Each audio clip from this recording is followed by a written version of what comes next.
the case that the FBI and CIA were involved in the Kennedy assassination in her new book, A Farewell to Justice. This talk from the New York Society for Ethical Culture in New York City is an hour 10 minutes.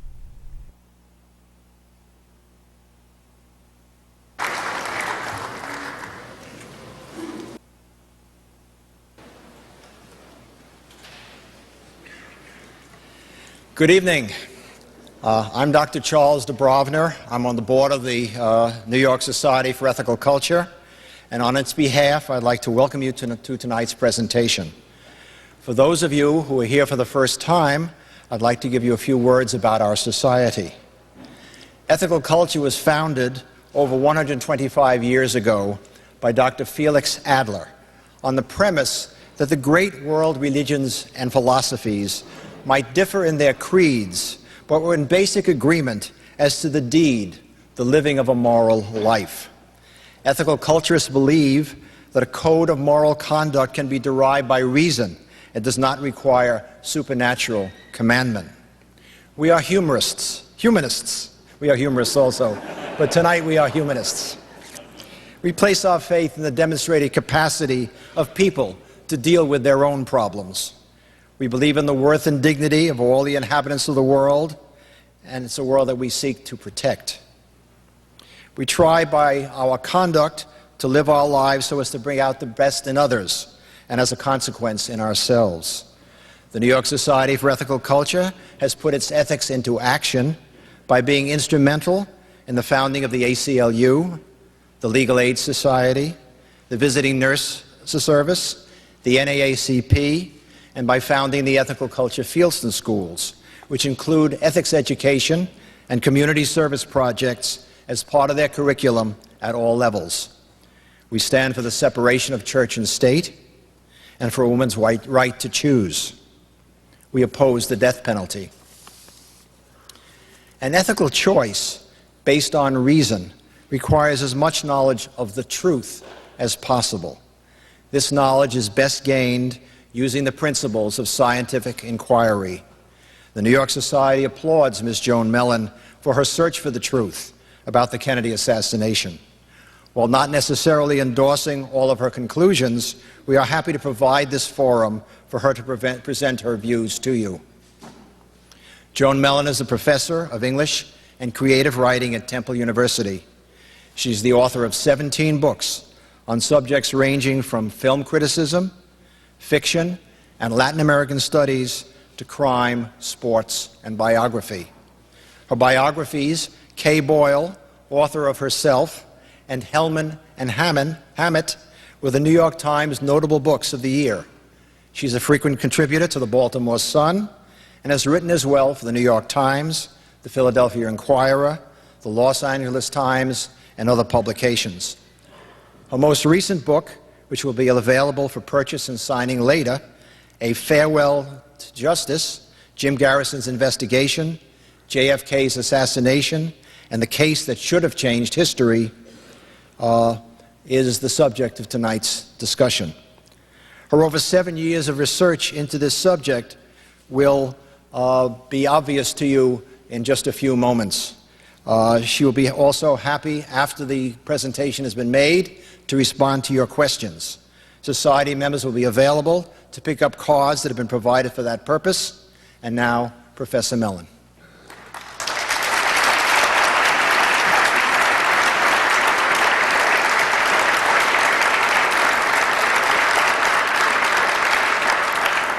Thank you very much for coming.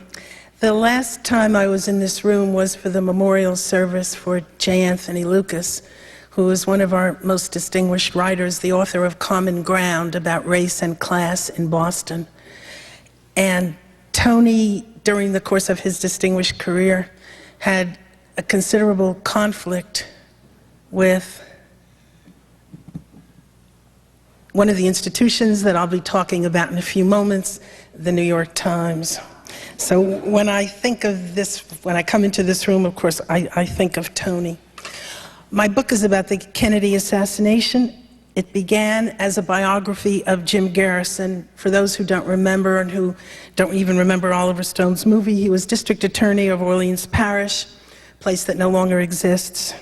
And he remains the only public official ever to have brought anyone before the bar of justice for participation in the conspiracy to murder President Kennedy. Garrison assumed that role because he discovered that the person framed for the crime, a low-level intelligence agent named Lee Harvey Oswald, resided in his jurisdiction between April and September of 1963. The biblical metaphor is inevitable. That great harlot city, New Orleans, destroyed by flood, with among its many sins incubating the Kennedy assassination. After his suspect Clay Shaw was acquitted, and Clay Shaw was the man whom the new evidence reveals was a CIA operative guilty of participating in the implementation of the murder of President Kennedy, Garrison was asked how he imagined he could convict someone of conspiracy in the murder of President Kennedy in a Louisiana state court. Garrison said, "I guess I thought I was living in the country I was born in. He wasn't, and we aren't." I'd like to suggest that the truth about the Kennedy assassination, far from being a matter of interest only to historians, and not even to most of them, will help us understand how we arrived at a point where people as respectable as New York Attorney Martin Garbus are comparing the current U.S. government with the rise of fascism in the mid-20th century. It's my belief that the present state of our political culture is a direct result of the fact that those responsible for the murder of President Kennedy have never been brought to justice. To sum up, A Farewell to Justice suggests that the clandestine service of the CIA not only covered up the truth about the Kennedy assassination, that's easy to demonstrate from the 4 million documents now residing at the National Archives, but organized the event itself. That the CIA escaped without penalty, this extraordinary fact, has been integrated over these 42 years into the body politic. It has produced a political culture where the unthinkable has become accepted practice.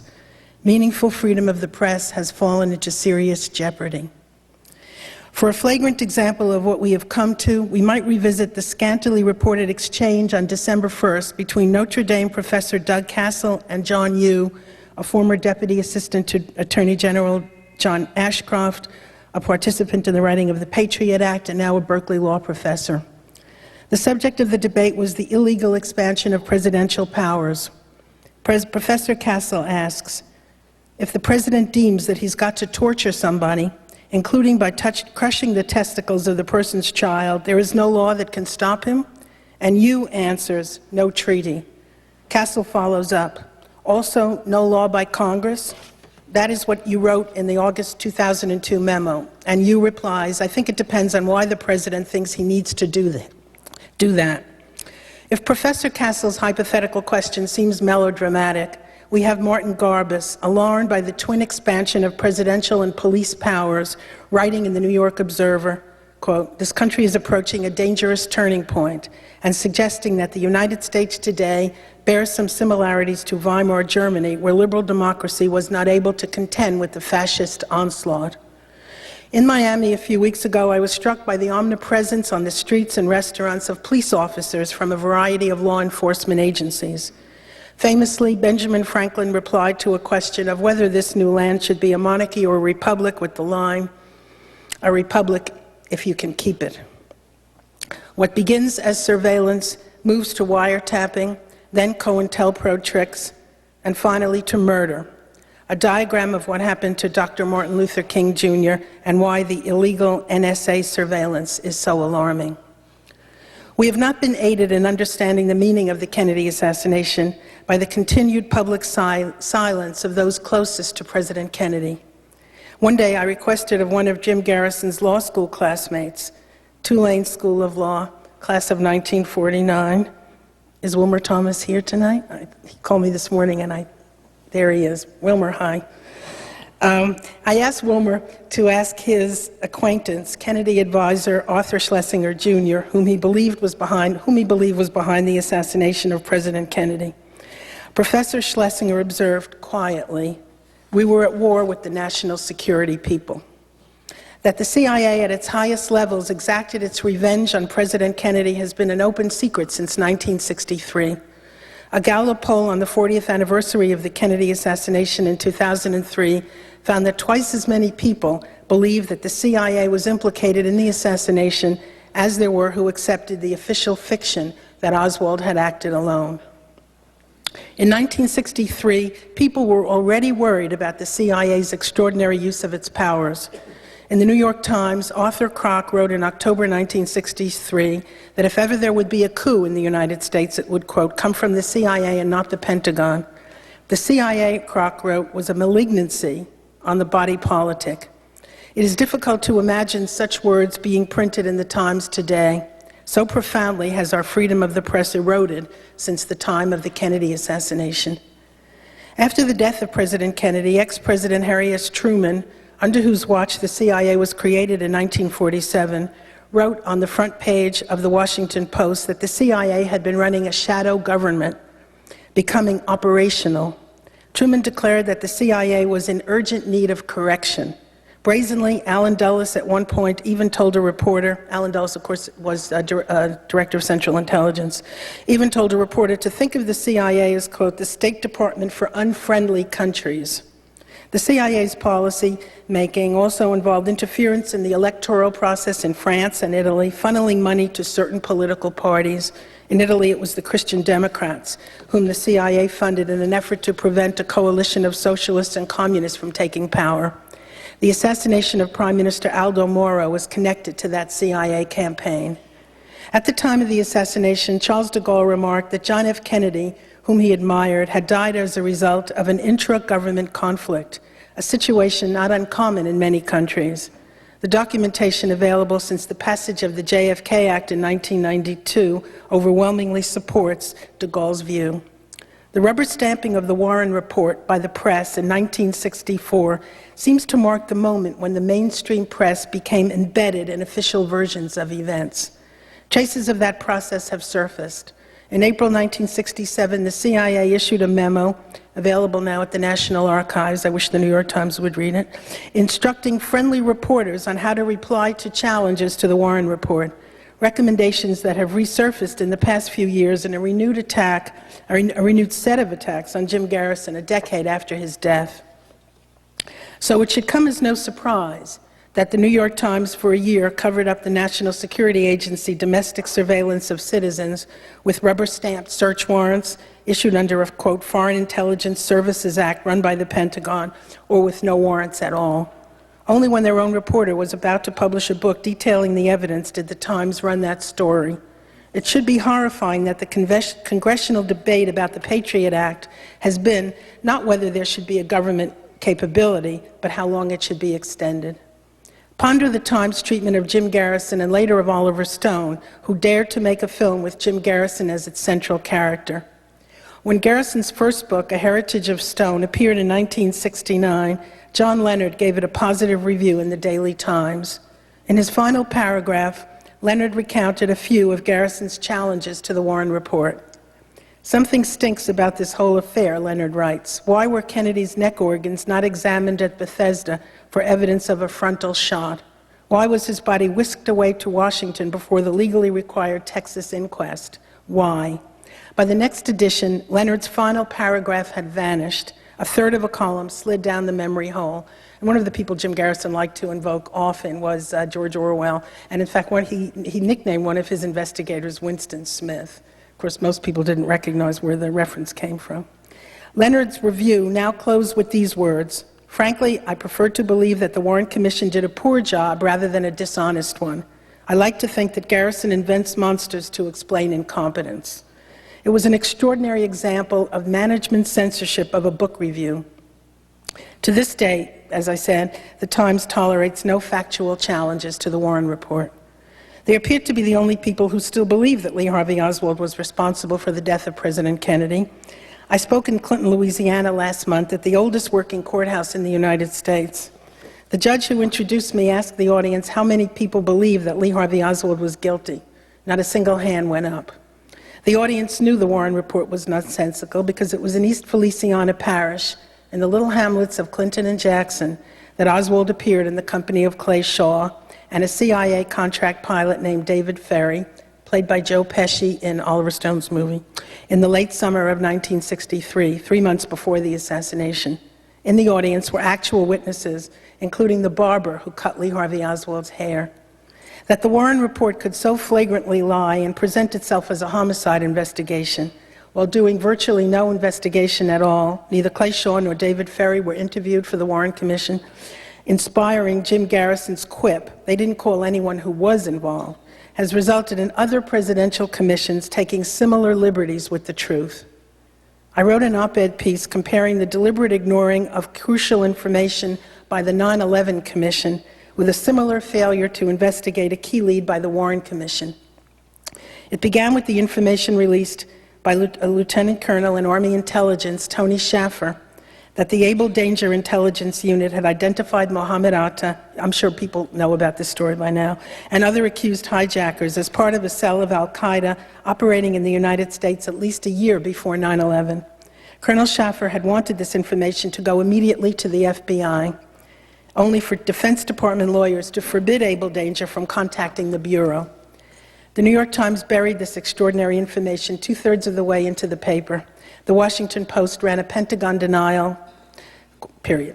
Information has to get out, and I think we have to account for why some of these things weren't looked at as part of the overall report, Colonel Schaffer said on NPR. Schaffer then revealed something else.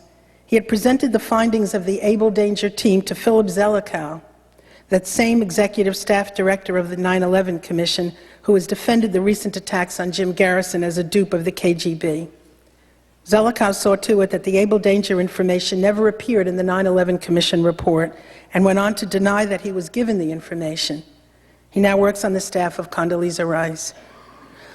One might ask, could Zelikow and company have gotten away with denying the reality of a cover-up of vital information about 9/11 if we had demanded the truth from the Warren Commission? I sent my op-ed piece to 34 newspapers. Only one would print it, the Key West Citizen. What has all this to do with the Kennedy assassination per se? I'm suggesting that demanding the truth about the Kennedy assassination, even at this late date, is a step toward restoring our basic freedoms. The discourse needs to go even further than pointing to who planned and who implemented the crime. Was the CIA acting alone on its own behalf? Well, whose interests did the agency serve in 1963? Because the CIA, eviscerated by George W. Bush, was a very different institution from the agency that waged war against President Kennedy. The discussion of who rules America must begin with President Eisenhower's, and you'll forgive me for repeating this, warning against a military-industrial, and we need, of course, to add national security complex. We must never let the weight of this combination endanger our liberties or democratic processes, President Eisenhower said. Eisenhower cut the military budget as soon as he took office.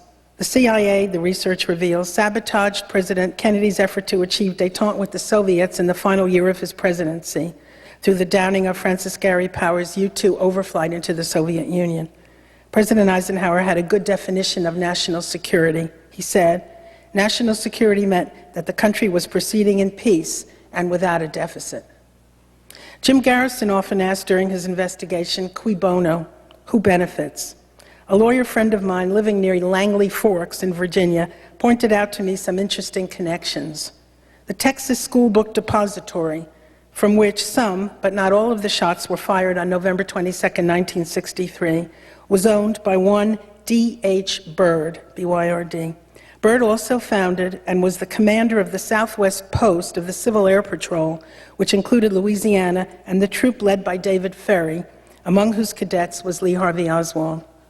In November 1963, one of Byrd's companies, I think he had 50, LTV, a major defense contractor, was almost bankrupt. Defense contracts flowing from the Vietnam War changed that, and by 1968, the stock had increased geometrically in value. Meanwhile, we know that President Kennedy opposed vehemently a protracted ground war, and that as soon as he was dead, Lyndon Johnson dispatched thousands of troops to Vietnam. Among D.H. Byrd's associates was a man named Neil Mellen, the Skull and Bones classmate of Prescott Bush. Mellen headed a company called Dresser Industries, and it was Dresser which sent George H.W. Bush, his friend's son, west to Texas in 1949. It was from Mellen that the first President Bush named one of his sons. Mellen built Bird's barite plant in Mexico, barite, a product involved in oil drilling. By the way, I got an email today talking about the Mexico holdings of two companies, Halliburton and Schlumberger, both of which figure in this story. Dresser Industries was bought by Halliburton in 1998, and at that time the Kellogg subsidiary of Dresser became part of Brown & Root. Brown & Root itself had been bought by Halliburton in 1962, the year before President Kennedy's death. It is less well known that Brown & Root profited not only from the war in Iraq, but first from Vietnam. Having recognized the role of Brown & Root and discovering that George Brown was a CIA asset, as the CIA's own release documents confirm, Jim Garrison hoped to investigate Brown's role. Was the CIA acting on behalf of President Eisenhower's military-industrial complex? As a matter for further research, the intelligence connections of the Bushes date from before the very founding of the CIA. The agency's mandate was outlined in 1946 by Robert A. Lovett, who was a partner of Prescott Bush at Brown Brothers Harriman. Not least, as readers of The Nation magazine know, and many I hope are here, after the Kennedy assassination, the FBI was enlisted to brief CIA asset George Bush. And by the way, the first President Bush always denied when he was appointed Director of Central Intelligence that he ever before had a role in the CIA. CIA was briefing the George Bush and not a low-level man in the agency by the same name, as was at first claimed. On the reaction, the topic was the reaction of the Miami anti-Castro community to the Kennedy assassination. To the general observation that the CIA represented the interests of the oil defense industries and the Pentagon must be added another motive for the involvement of the CIA in the assassination. Almost from the moment Kennedy took office, a conflict raged between the president and the CIA. Once Kennedy refused to be blackmailed by the CIA into a full-scale invasion of Cuba at the time of the Bay of Pigs, de Gaulle's inter-administration war erupted. The clandestine service of the CIA pushed for an invasion of Cuba. President Kennedy declined and went on to fire the Director of Central Intelligence, Allen Dulles, who reemerges as the central figure in the Warren Commission. We all know that. Throughout Kennedy's brief presidency, the CIA treated him as an enemy. They withheld information which included details about the Soviet missiles in Cuba. Also concealed from President Kennedy were the CIA's continued assassinations and attempted assassinations of foreign leaders. John F. Kennedy, in turn, sought to rein in the CIA and to limit the scope of its activities, including reducing the powers of the Director of Central Intelligence. He intended to transfer the overflight U-2 program from the CIA to the Strategic Air Command. He intended to cut the CIA budget. He sent, I discovered, Richard Goodwin down to No Name Key to ask the soldiers of fortune training there to take over Radio Swan, the CIA station, on behalf of the president. They declined. And one of the soldiers of fortune down there said to, his name was Gerald Patrick Hemming, said to me, John F. Kennedy was the last president who thought he could take power. Kennedy threatened the existence of the agency as they knew themselves. Richard Reeves, in his very honest biography of John F. Kennedy, quotes the president repeating over and over again, I've got to do something about those CIA bastards. Those CIA bastards, I'm going to get those bastards if it's the last thing I ever do. It was the persistent refrain of the Kennedy presidency. The current president has also had his conflicts with the CIA. He, however, has espoused the very policy favored by the CIA under Kennedy, the relentless pursuit of foreign wars. To achieve his end, that war in Iraq, no matter what lie he had to tell to implement it, George W. Bush had to do what Kennedy knew he had to do as well, eviscerate the CIA. So the disinformation was spread that the CIA had fallen down on the job. In fact, the CIA had reported accurately about the situation in Iraq, and this before the Iraq War. CIA noted that an invasion of Iraq was likely to lead to civil war. The CIA reported that there were no weapons of mass destruction in Iraq. Rather than give up his war, the president undercut the CIA. Then Bush attempted to subvert the CIA further by claiming that the CIA had endorsed what it had not, but which fit his projected policy. He claimed that the CIA had told him first that there were weapons of mass destruction in Iraq. Then he said CIA had been wrong. Neither claim was true. The outcome was the subordination of the clandestine services and of the agency itself, so that the CIA director no longer enjoys a daily briefing with the president and is subordinate to a new director of national intelligence whom the president can control. We should not be surprised that the National Security Agency, empowered only to spy on foreign agents abroad, is spying on us instead. Research into the Kennedy assassination reveals that although the CIA was supposedly created to deal with foreign threats, the CIA operated together with the FBI in the cover-up of the Kennedy assassination. Documents reveal that this mutual cooperation dates from the moment of the founding of the CIA. In Louisiana, the sabotage of Garrison's investigation was led by the CIA, operating beyond its mandate domestically. Let me return to some details of what Jim Garrison accomplished. As Garrison once quipped about the supposed lone assassin, Lee Harvey Oswald, in fact, Oswald was virtually never alone. Moreover, he was not involved with anyone who was not connected to the CIA. Oswald was an FBI informant, Garrison learned from Louisiana Representative Hale Boggs, a member of the Warren Commission. And Garrison always said that the person who turned him on to the investigation of President Kennedy's death was Senator Russell Long. And people often criticize Garrison of talking to the press too much. And in fact, Garrison kept his secret until the day of his death. The person who involved him in the Kennedy investigation was not Senator Russell Long. In fact, I talked to Senator Russell Long's family, and Garrison always talked about a plane ride that he took with Russell Long in which they discussed the Kennedy assassination, and Russell Long convinced him to investigate. Well, what Russell Long's family told me was that when Russell Long got off the airplane, he said Garrison chewed his ear off about the Kennedy assassination. So the truth was the reverse. And one of those soldiers of fortune whom I just mentioned told me in Miami, the one true thing you said was that nothing is as it seems. It was Hale Boggs, obviously. Hale Boggs, a member of the Warren Commission, who had been at secret meetings, closed sessions of the Warren Commission, which talked about Lee Harvey Oswald's status as an FBI informant. And Allen Dulles told him, don't tell anyone about this. And Hale Boggs, of course, told Jim Garrison, and that was what really persuaded him to begin. I discovered a conversation Garrison did not know about. At the 1st District Police Station, where Oswald was taken after he was arrested for a disturbance when he was handing out his pro-Castro leaflets. And by the way, the documents reveal that the Fair Play for Cuba, which Oswald supposedly represented, was heavily infiltrated by CIA. Those documents are all available at the archives. Oswald requested of Lieutenant Francis Martello of the New Orleans Police that Martello call the FBI field office. Call the FBI, Oswald ordered Martello imperiously. Tell them you have Lee Oswald in custody. Oswald asked that Special Agent Warren DeBruys come down to see him. Obviously, Oswald was someone the New Orleans field office of the FBI knew well.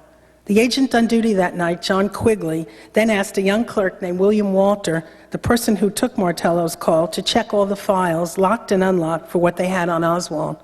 On one file jacket in the locked filing cabinet of the special agent in charge, where security files were kept, were two names, Lee Oswald and Warren DeBruys. To this day, Mr. DeBruys denies that he ever knew Oswald, and he's testified as such to many committees. So just before my book came out, I called him up on the pretext of how to spell his name correctly. Do you spell D-E with a capital D or with a small d? And I was waiting, would DeBruys say anything after all these years? And what he said to me was this: after 40 years, you wouldn't be a very intelligent person if you didn't change your mind about things. Now, that wouldn't hold up as a confession in court, but I take it as one.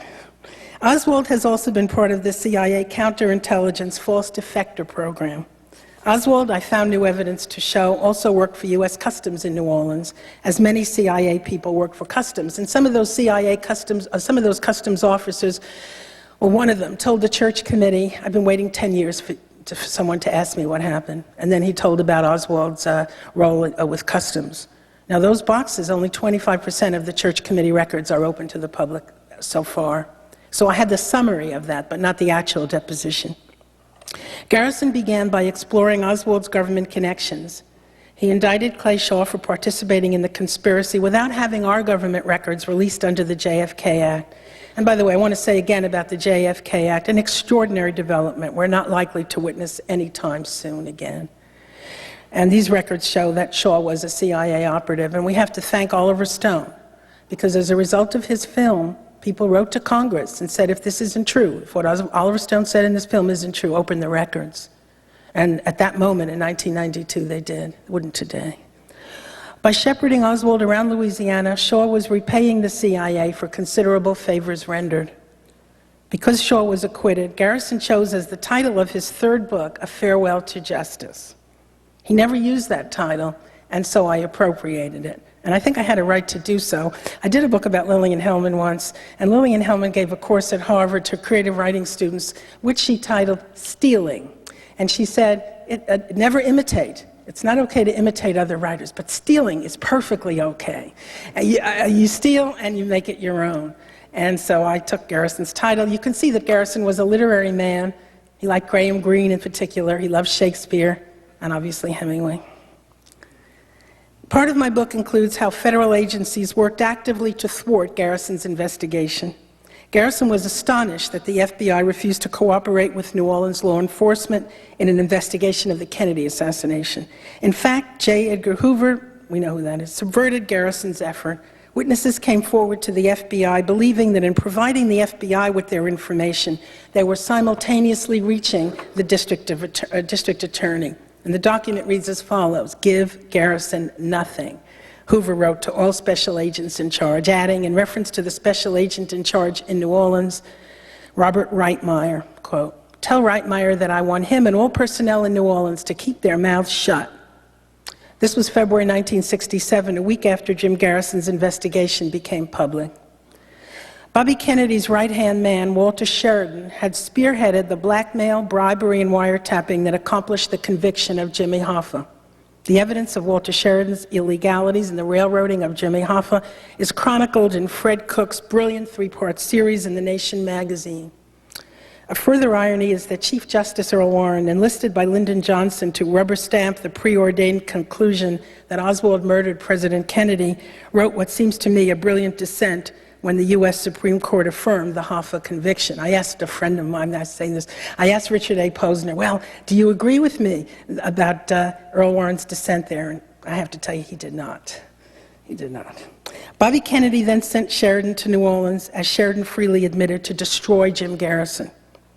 That same national security agency spying on American citizens today spawned Walter Sheridan, who was also cleared for service with FBI and CIA.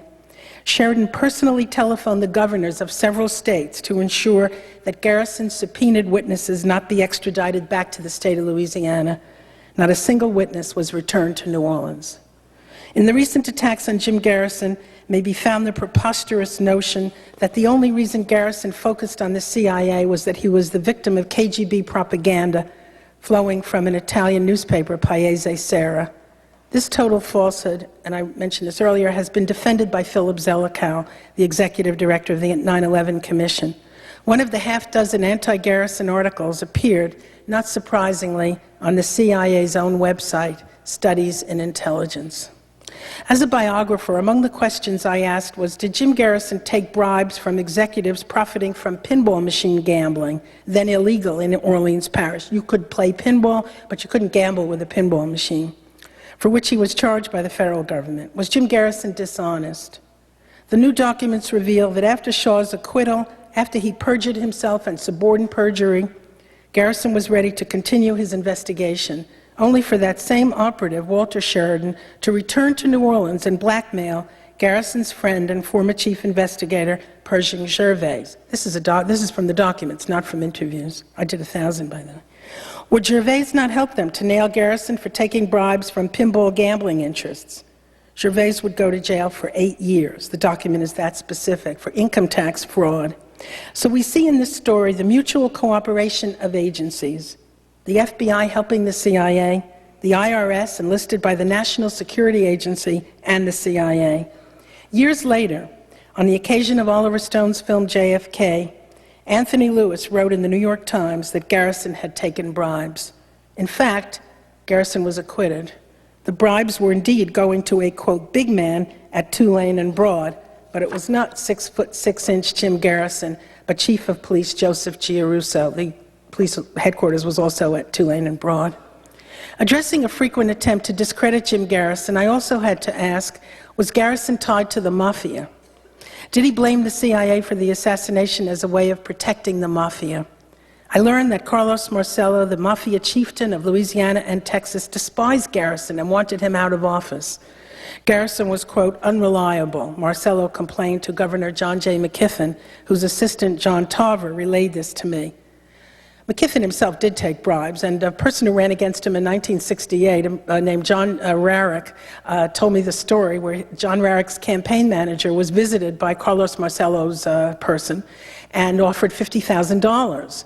And John Rarick's man refused, and Carlos Marcello's representative said, well, a Big John took his. So in other words, Marcello was giving $50,000 to each side. The final chapter of my book, entitled Rabbi, reflects my interviews with a person who was involved in setting up the assassination, a man named Thomas Edward Beckham. It describes his CIA training at a facility in Virginia. Beckham presented me with a government document which describes him as a man who would feel no guilt about killing. This phrase matches in language documents released by the Church Committee describing the assassins hired by the CIA in their assassination attempts against foreign leaders, Lumumba, Trujillo, Diem, and of course Fidel Castro. Beckham had been subjected to a polygraph by the New Orleans police in the late 1970s. When Robert Blakey and Gary Cornwell, who headed the House Select Committee on Assassinations, discovered this, the Louisiana investigators were suspended for conducting a polygraph without authorization. The CIA controlled that investigation, as it did the Warren Commission. My favorite anecdote concerns the moment when former Justice Arthur Goldberg was asked to head the committee after Philadelphia prosecutor Richard A. Sprague was fired. Knowing that the CIA held the truth about the assassination, Goldberg telephoned the Director of Central Intelligence, Stansfield Turner, and asked whether, should he take the job, he would be given full CIA cooperation. He asked his question again. There was silence. He asked his question again. Only then did Turner reply, I thought my silence was my answer. Goldberg did not take the job. My final question came at my last interview in Miami in June of 2005. It was one that also perplexed Jim Garrison. Why did Bobby Kennedy try to sabotage his investigation through Walter Sheridan? I interviewed a Cuban close to Robert Kennedy who revealed that Robert Kennedy had Oswald under surveillance in New Orleans during the summer of 1963. Like Professor Schlesinger, Robert Kennedy looked first to the CIA for responsibility in the murder of his brother.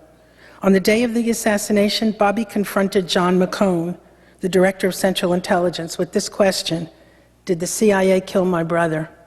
He told Harry Ruiz Williams, one of the Cubans working for him, confirming his prior awareness of Oswald, one of your guys did it. And it was not a question, but a statement. Wanting to be certain, Bobby sent that same Walter Sheridan to Dallas to find out if the Mafia had planned the crime. They had not. Bobby also asked a Mafia-connected Chicago lawyer, Julius Drasnin, who worked for the NLRB, the same question. The answer, as Drasnin reported to Walter Sheridan, was that the assassination was not a Mafia hit. Years later, Sheridan would testify under oath that the Mafia was behind the assassination. He knew better. It was in the circles of the anti-Castro movement that Bobby Kennedy moved, his aim to protect the life of his brother from some Cubans still furious about the Bay of Pigs. His other aim was to, quote, neutralize Fidel Castro. Since the Church Committee hearings, newspapers have reported on Operation Mongoose, the CIA Mafia plots to assassinate Fidel Castro. Bobby Kennedy's separate efforts have been less widely publicized, but I have it confirmed from many people, including Ramsey Clark. It was in this Miami research that I discovered my parallel between the cover-up by the 9/11 Commission of the Able Danger information and a similar set of facts that faced the Warren Commission in its closing days. It reveals information that bears upon why Robert F. Kennedy was so nervous about Jim Garrison's investigation and about any investigation of his brother's death. This began at the Bethesda autopsy, nothing to do with Jim Garrison. One of the doctors, Pierre Fink, testified for the defense in New Orleans at State of Louisiana versus Clay Shaw that the Kennedy family had asked that the trajectory of the president's wounds not be examined. If my brother were killed, Garrison said, I would be interested in getting the individuals involved, no matter who they were. Garrison made this statement on national television, exasperated by the persistent question by news people, if you're on the right track, why isn't Bobby Kennedy helping you? Late in its deliberations, the Warren Commission discovered that Lee Harvey Oswald had visited a Cuban exile and former law student named Sylvia Odillo, in Dallas in late September 1963. During the weekend of the assassination, Mrs. Odeo and her sister Annie both at once identified Oswald as the man who had visited them in the presence of two Cubans, whom Sylvia Odeo would never identify. Mrs. Odeo testified before the Warren Commission. She said that the day after that visit, one of the Cubans had telephoned her, and in the course of the conversation remarked that Leon Oswald had said President Kennedy should have been assassinated after the Bay of Pigs, and some Cuban should have done that. It's so easy to do it, indicating both foreknowledge of the assassination and that Oswald was being set up. The Warren Commission never adequately investigated this information. They certainly didn't call Leopoldo, the man who phoned Sylvia Odeo, just as the 9/11 Commission didn't feel obliged to investigate the Able Danger documents. The Warren Commission's chief counsel, J. Lee Rankin, expressed irritation at the very suggestion that Sylvia Odeo's story should be fully investigated, murmuring, "We were supposed to be closing doors, not opening them." Years later, Rankin was bitter that the FBI and CIA had concealed vital information from the Warren Commission. Deposed in the late 1970s by the House Select Committee on Assassinations, Rankin admitted that he regretted that he had taken the CIA's word that Oswald was never a CIA agent. Invited to ask if he had anything further to say, this was after the questioning, Rankin had a question for the lawyers and committee members in the room. Was the HSCA investigating whether the people involved in the CIA cover-up were involved in the assassination as well? He received the same response Arthur Goldberg had: silence. The Warren Commission lacked a context in which to evaluate the incident of Oswald visiting Sylvia Odeo because the FBI and CIA both, on the instruction of Chief of Counterintelligence James Angleton, concealed the CIA's history of attempts to assassinate Fidel Castro, now a matter of public record. In my pursuit of the question of why Bobby Kennedy tried to sabotage Jim Garrison's investigation, Garrison used the word torpedo. I studied the minutes of the President's Foreign Intelligence Advisory Board, I recommend that to all researchers, and the Church Committee papers. I tried to interview Cubans who worked closely with the Attorney General, and this is some of what I discovered, and then I'll close. Bobby Kennedy had assembled a team of anti-Castro Cubans. One, Manolo Rebozo, is now living in Nicaragua, having married into the wealthy Somoza family. Another, Manuel Artime, is dead. But I did find a man named Angelo Morgado, a man so devoted to the Kennedys that at his citizenship hearing, he changed his name from Morgado to Kennedy in homage to a person whom he admired, that is Bobby. If you look you won't find him in the Miami telephone book. Angelo told me that Bobby's instructions to his special team were twofold. One aim was to find a means of getting rid of Fidel Castro. Bobby's other aim was to protect his brother.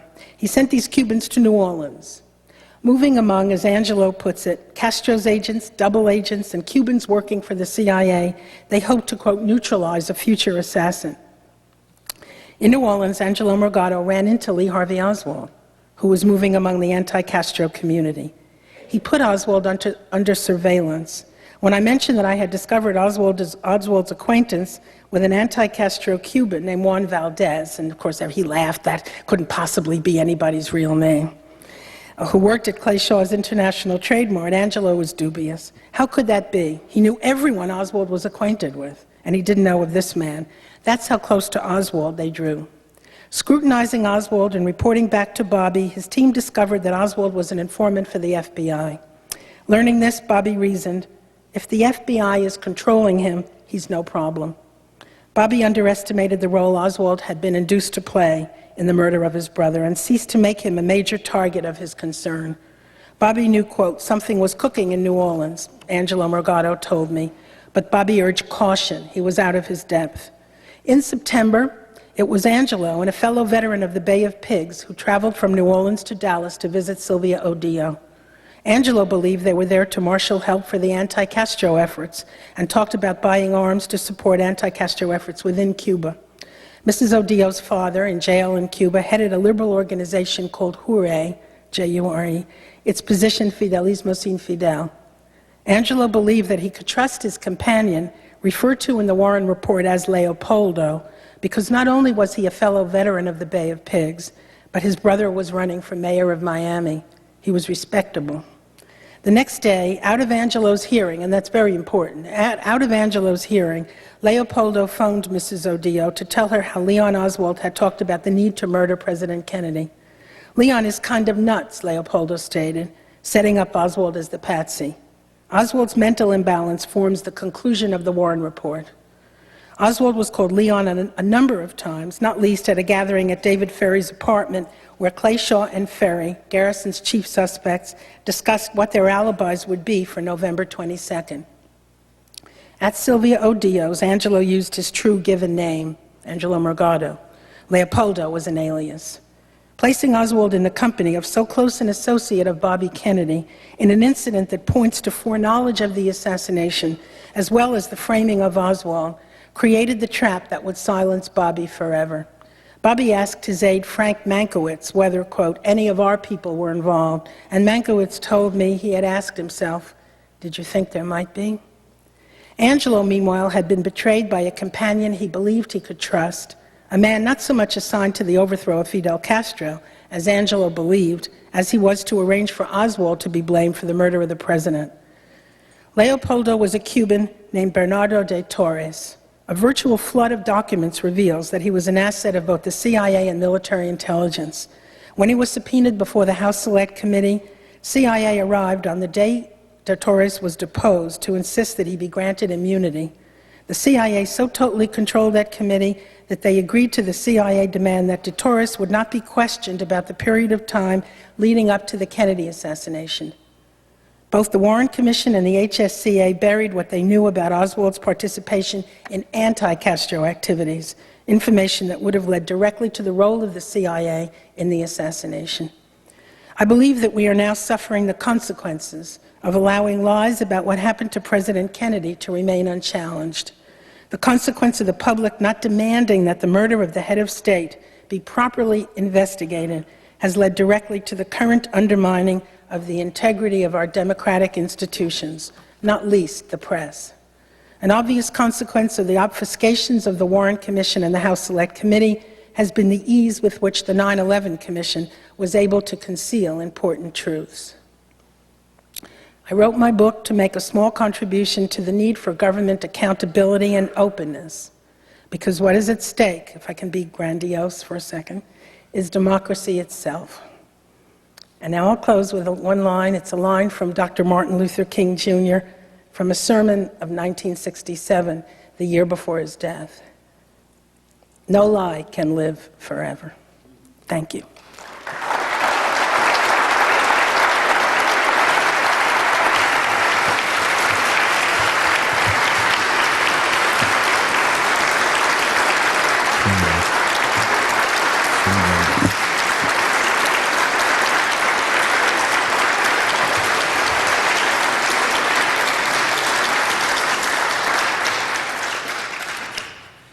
Thank you very much, Joan.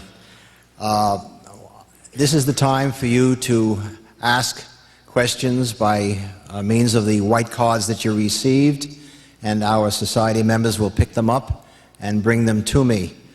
While we're waiting, obviously this assassination occurred 40-plus years ago, and during this time we have been subjected to books, papers by historians, perhaps, certainly ballistics experts, forensic experts, acoustics experts, lawyers, people who claim to have been mistresses of various protagonists in this situation.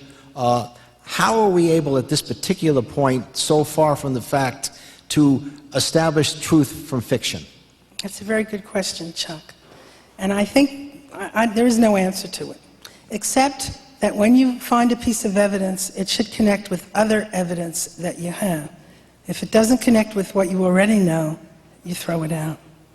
The hard work still has to be done, and I think there's no easy road. There's no way to wade through all the disinformation with which we've been hammered for 42 years. And I think that disinformation, I have to say, is still going on. At the time that my book was published, a book came out reviving J. Edgar Hoover's approach that the mafia killed President Kennedy. 2 days after my book is published, after all these years, suddenly that appears. Well, It turns out that the sources are denying that they said what this book says they said. Meanwhile, a German documentary comes out maybe a week ago saying really it was Fidel Castro, which was the original CIA view before they decided, no, they'll blame Oswald acting alone. The reason that Oswald was handing out pro-Castro leaflets on the streets of New Orleans was preparation for the CIA ultimately blaming Fidel Castro for the assassination. So I don't know what to say to that except go to the National Archives, look at the documents, don't trust me or anyone else. My book has all the notes, citing every document that I used. Roll up your sleeves and look, because I think it's worth it. I see. Do we have any questions yet for me to ask? If not, let me ask you another question about Lee Harvey Oswald himself and his being a patsy, so to speak. There was a time that he was asked to establish his credentials as a pro-Cuban sympathizer, and this was to perhaps allow him, one of several different explanations, to either infiltrate Cuba or perhaps establish motivation for an assassination. Did he know that he was being put into this role at this particular point? Was he just a dupe at that particular point? Or at what point did he think that he was perhaps not doing the work of the CIA in perhaps bringing down the president? I think that Oswald didn't know what was happening until he was arrested in Dallas, and then I think he wanted to show his CIA handlers that he was still with the program, that they really ought to rescue him, because what Oswald did when he was arrested in Dallas was to ask for John Abt to represent him. And John Abt, as we know, was a lawyer who represented the Communist Party. So here's Oswald signaling to his CIA handlers, something has gone terribly wrong. I didn't do this, and get me out of it. Look, I'm still with the program. I'm still maintaining my disguise, my cover, which was that I was pro-Castro. And David Atlee Phillips, a name familiar to researchers of the Kennedy assassination, was the CIA propaganda specialist who managed the CIA infiltration of Fair Play for Cuba. Thank you. This question relates to, can you explain further why JFK stymied the investigation? You've addressed it to a great extent. Bobby Kennedy, yes, RFK. Bobby Kennedy is a hero to many of us, and this was obviously sad information when we read it. Can you give us some more insight into that? I want to say something in defense of Bobby Kennedy, and that is that he must really have posed a threat to those who murdered his brother, or he himself would not have been assassinated, just as he was about to really run for the presidency with a good chance of winning. There's no question that Bobby Kennedy tried to stop not only, as I said, Jim Garrison, but any investigation. When Jim Garrison went into federal court to ask for the records of the autopsy, the x-rays and photographs, the Kennedy family said, fought very hard and defeated the Orleans jurisdiction, and they didn't get those materials. I think that Bobby Kennedy didn't want it to come out that he was running his own team that was attempting to, quote, neutralize Fidel Castro. I think it was part of the times. I think that the Kennedys had contradictory policies. John McCone said it. Many Kennedy family friends said it. They were pursuing contradictory policies, which I suppose many political leaders do, and it's kind of difficult for us to accept. John F. Kennedy was attempting rapprochement with Fidel Castro. He sent an emissary, William Atwood, to Cuba, and Arthur Schlesinger told me, go read Carlos Lechuga's memoirs, because Carlos Lechuga was the Cuban ambassador to the UN, and they were making advances on normalizing relations between the United States and Cuba. And yet, at the same time, the Kennedys were involved in sabotaging Fidel Castro. I forgot now, the person is incredulous that this could be.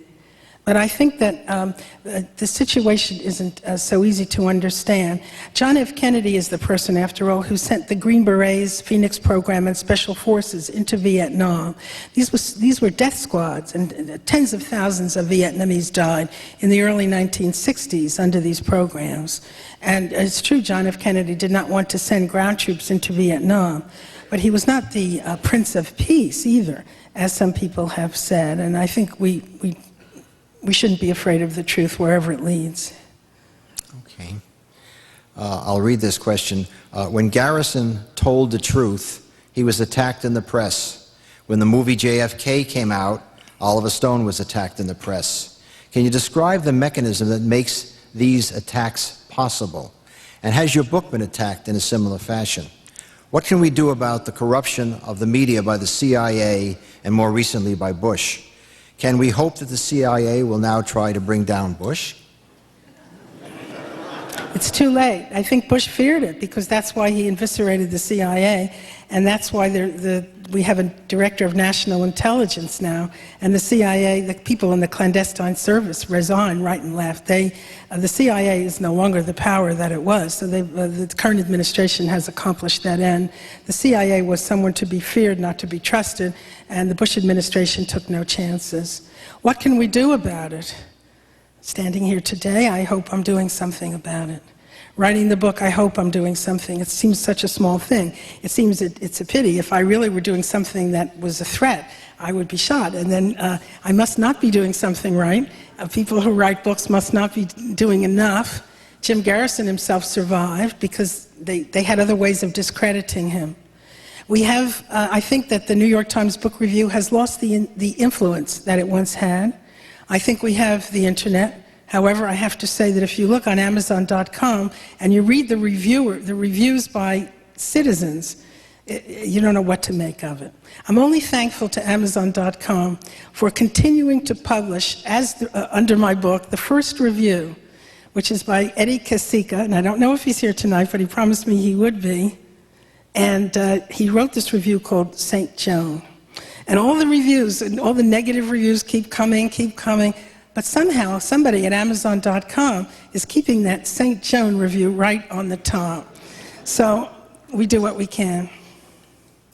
How could a conspiracy that had to involve so many people be kept so secret for over 40 years?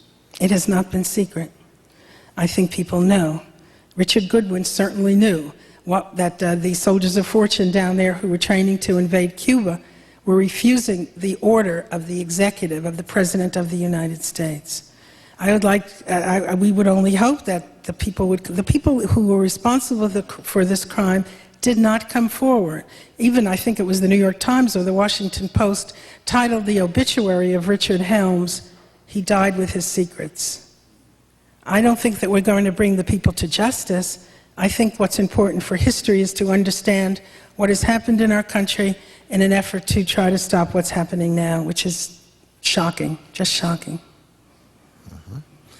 The CIA agent in charge of the Bay of Pigs, fired by Kennedy, and the mayor of Dallas were brothers. Was that connection used to facilitate the assassination? If so, does that bolster the case for CIA involvement? Well, that was Jim Garrison's contention. Whoever wrote that knows Jim Garrison well. Jim Garrison was preoccupied all his life by the fact, well, let me just go back a little bit. Remember, John F. Kennedy fired Allen Dulles, who was the director of national intelligence, the CIA, director of intelligence. And his second in command, Dulles' second in command was General Charles Cabell. And when Dulles was fired, General Charles Cabell had to resign. Who should be mayor of Dallas at the time of the Kennedy assassination but Earl Cabell, brother of General Charles Cabell? So Garrison was really struck by this, and of course the parade route was changed, and for students of the Kennedy assassination who know better than I do the details of this, it appears that the mayor had something to do with the changing of the parade route. Certainly that parade route was outrageous, taking that slow ride, passing the Texas School Book Depository. And so Garrison was persuaded that there was definitely a connection, and that connection linked Dallas to the CIA. Okay. What percentage of Warren Commission archival records are still sealed by the federal government, and is there any mechanism for speeding their unsealing? That's interesting. I don't know the exact figure there. I do know about the church committee records where 75% is sealed, as I said.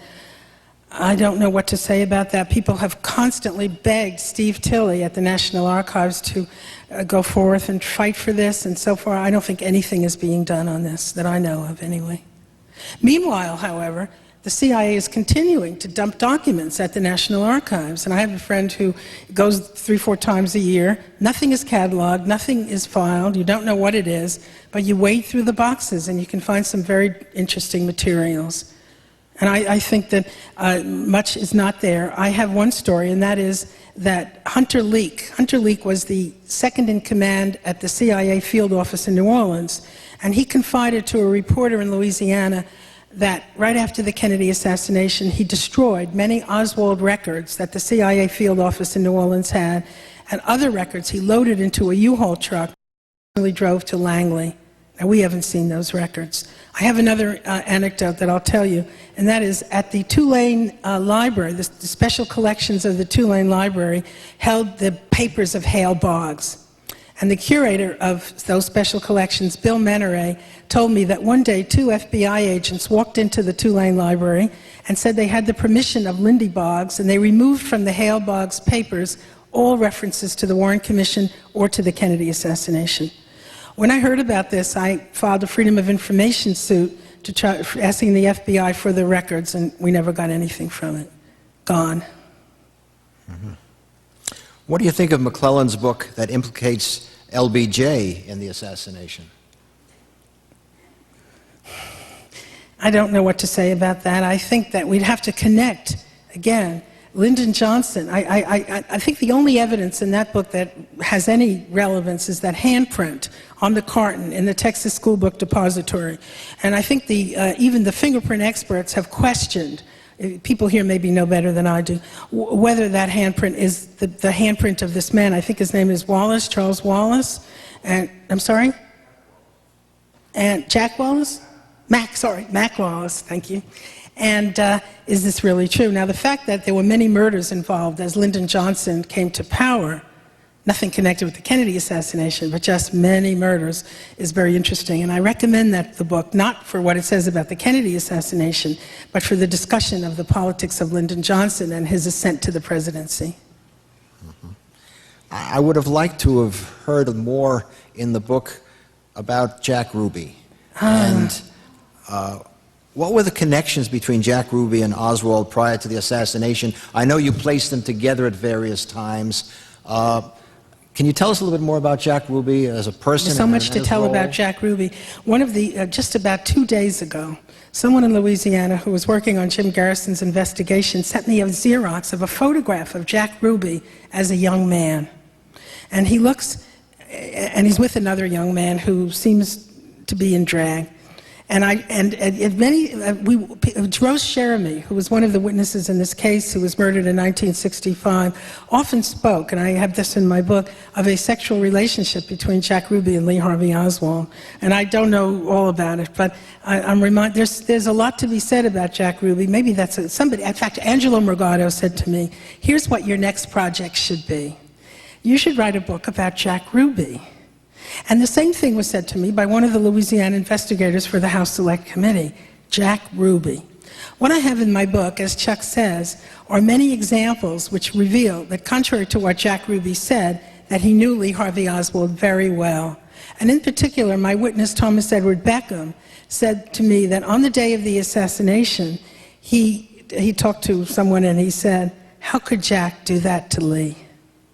So the fact that these people were very well acquainted certainly is important and needs to be in the mainstream press just to get the discussion going. There's a lot to be said. Jim Garrison said that Jack Ruby, and I hope I get it right this time, Jack Ruby was a member of the mafia branch of the CIA. Garrison, by the way, never denied that the mafia was involved in the assassination. The issue was who planned the crime and whose idea was it and who was in control of it.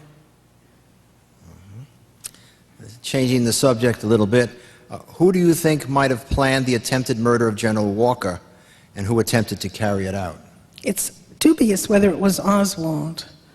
I don't know the answer to that. Okay. This is a somewhat esoteric but rather learned question, perhaps beyond me, written by a professor of history at John Jay.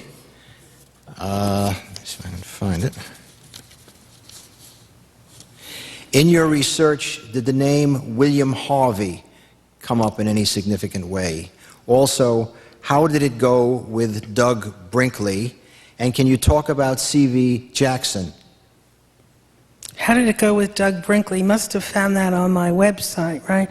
Well, Doug Brinkley, the presidential historian, asked me to address his class, which is a class in the history of the Cold War, at Tulane. Now, of course, you know that there was no class at Tulane, and it was quite shocking, of course, to see what was left of New Orleans, but Tulane was not what was left. William Harvey was the CIA executioner. He was the person who created executive action programs for the CIA, which meant their murder capability. And the irony of that is that at one point, John F. Kennedy asked the CIA to create an executive action capability, and of course, they had already done so. William Harvey is a very interesting figure. I had a lot of trouble finding a publisher. And finally, I found Potomac Books, Inc., this little publisher in Dulles, Virginia. Well, when I first heard that it was Dulles, Virginia, I thought, oh, these people they're under the hand of the CIA. This is impossible. They're going to, and a friend of mine, that same lawyer who lives near Langley Fork, said to me, listen, they'll buy your book, then they'll bury it, and you'll never get published. And this publisher, I think, was very courageous in publishing a book which said that the CIA killed President Kennedy, involved in it, especially since they mostly published memoirs of CIA officers. And at the moment, they have under contract, what? A biography of William Harvey. So that's what makes me think of William Harvey. William Harvey is a figure in Robert Littell's wonderful novel. Help me, there's this gentleman over here that knows everything. What is the title of Robert Littell's novel about the CIA? The Company, excellent, thank you. In November 2004... I thought the picture of William Harvey in there was quite exact, though. It's not literary fiction, I grant you that. For literary fiction on the subject of the Kennedy assassination, I don't think we could do without Don DeLillo. He's my favorite author. I tell him there's no student of mine in this room that hasn't read Don DeLillo. And I urge you to read Libra, which is his fictional version of Lee Harvey Oswald in New Orleans, written before the release of any of the documents. And also Underworld, which describes the conspiracies in government, including the Kennedy assassination. In November 2004, the New York Times printed a significant article about the modern acoustical analysis of the police belt to determine whether 3 or 4 shots were fired. Do you know any outcome of this acoustical analysis? Well, I'll tell you one thing about the acoustic analysis. The House Select Committee on Assassinations, to which I referred in my talk, Robert Blakey, the professor at Notre Dame, who's been the proponent of the Mafia Did It, you've seen him on the History Channel often, he was wanting really, according to Richard Billings, who was the co-author of his book, he wanted really to rubber stamp the Warren Report and to blame Lee Harvey Oswald. At the last minute, what comes but that dictabelt? And the dictabelt shows that at least 4 shots were fired at Dealey Plaza, making it impossible for Oswald to have been the lone assassin. And it was only that dictabelt which said that, there had to be a conspiracy, which was, it seems so open and shut now, but at that time in the late 1970s, that was an important step. Despite everything negative that I've said about the House Select Committee, they did say that there was a conspiracy, and it was the acoustic evidence. And I believe that acoustic evidence, and I've talked to Don Thomas, and I've heard him speak on a number of occasions, and I urge you to go on the internet and find Don Thomas's articles, because they're very persuasive about the acoustic evidence. Naturally, there's been disinformation attempting to discredit the acoustic evidence. What else? But I would really urge you, read Don Thomas, because he's a scientist, he lives in Texas, and he's done very good work on the subject. The writer states, the fact that sinister elements in the CIA assassinated JFK is incontrovertible. There is evidence that the Mossad collaborated. Would you please comment on this? I have no direct knowledge of that. Okay. One last question. Have you received threats against your life for your work on this book? I have not. I have not been reviewed. I didn't get reviewed in the New York Times. The Washington Post dismissed those people who say there's a conspiracy. The Baltimore Sun, for which I write, gave me the worst review I've ever gotten in my life. The New Orleans Times-Picayune headed their review, "Try and Try Again." And so I'm not expecting the free press to revive itself anytime soon. Before we close, a few things that I found interesting as an ethical culturist in your book. You write about an organization called the Centro Mondiale Commerciale, an Italian organization that was a front for the CIA. And it turns out that the money used to finance this organization was supplied to a great extent by the Seligman banking family in Basel. It then says that, it quotes, my parents were very interested in Permindex, which is one of their organizations. Peter Seligman Search wrote to Clay Shaw. Now, for those of us in ethical culture, I'd like to quote a paragraph written by Howard Radist, one of our former leaders, who says, during the winter of 1877, Joseph Seligman announced that the Society for Ethical Culture was to be organized. Seligman, a founder of the banking house of Seligman and Brothers, was president of Temple Emmanuel. He was also the first chairman of the group that organized the Ethical Culture Society. His death in 1880 came as a severe blow to the fledgling movement.